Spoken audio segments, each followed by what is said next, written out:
Let's start, though, with the latest developments related to U.S. North Korea diplomacy. U.S. Secretary of State Mike Pompeo has hailed what he called the dawn of a new day with North Korea as Washington continues to push for diplomacy to denuclearize the Kim Jong-un regime. Seung-jae starts us off. U.S. Secretary of State Mike Pompeo is sounding a hopeful note on the diplomatic negotiations between Pyeongyang and Washington. Past diplomatic attempts to halt North Korea's nuclear and ballistic missile development were unsuccessful. But now we're at the dawn of a new day.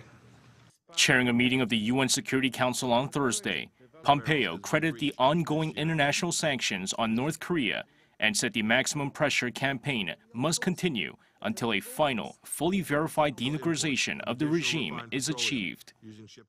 We must not forget what's brought us this far, the historic international pressure campaign that this Council has made possible through the sanctions that it imposed. Until the final denuclearization of the DPRK is achieved and fully verified, it is our solemn collective responsibility to fully implement all UN Security Council resolutions pertaining to North Korea.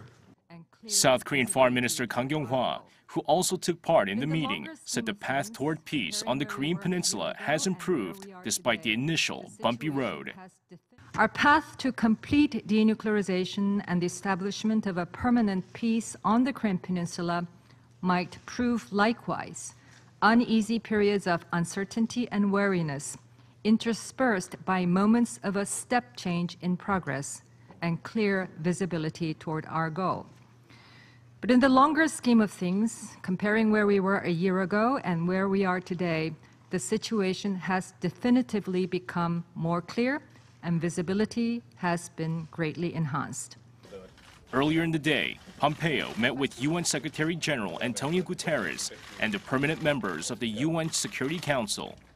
Pompeo took the opportunity to reaffirm the need for continued sanctions on the North until a final, fully verified denuclearization is realized. Seung-jae, Arirang News.